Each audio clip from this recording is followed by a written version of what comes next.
Service learning is an extension of what happens in the classroom and beyond.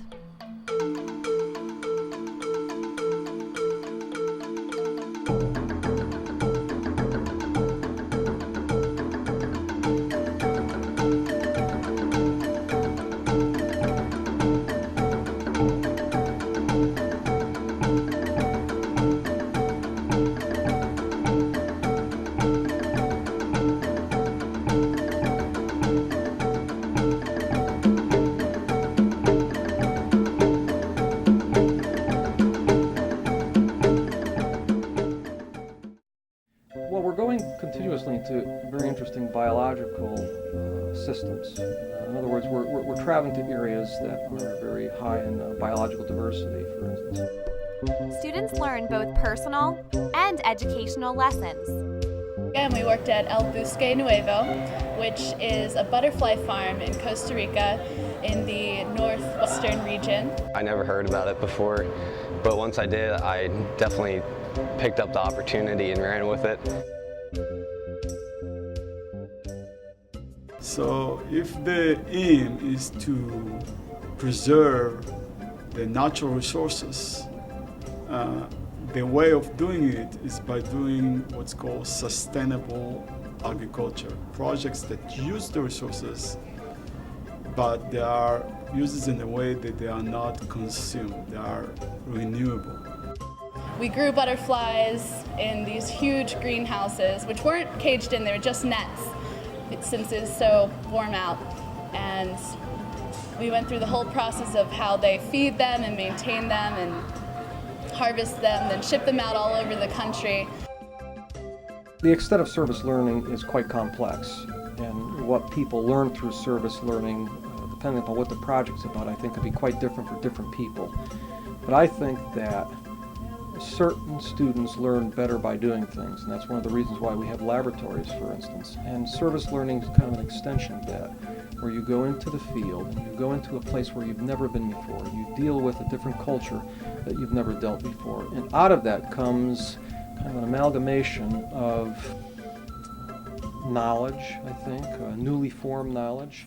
You get to go and work with the people and get to see how they live and what they do every day.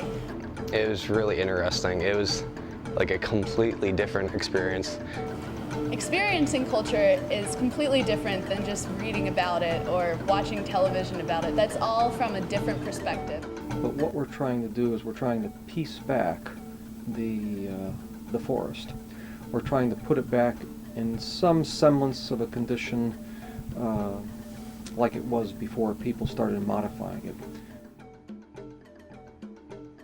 You couldn't not shower. You would come home from El Bosque Nuevo covered in dirt and butterfly stuff. You wouldn't think that butterflies make a big mess, but when you have 10,000 in one little green room, you'd be surprised at the effort it takes to clean up after them. I was born in Argentina. I feel much more at home in South America than I enjoy the food, I enjoy the people, I enjoy the culture. I feel much more at home in there. And the reason you cannot do it here is because of the life cycle of butterflies. The project really encompasses the production of butterflies and large scale, some 15 to 20,000 butterflies per month. What's really the goal is not only to keep the natural resources of Costa Rica intact, but also is to give the people of Costa Rica a way of making a living out of the natural resources. I would tell them definitely do it before they graduate, to meet new people. I didn't know anybody before going on this trip, and I learned a lot about people I went with and also about Costa Rica.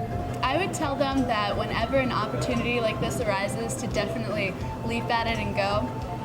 To experience it firsthand was amazing. I can't even put it into words. I had a wonderful time. I wouldn't have preferred to spend my winter break doing anything else.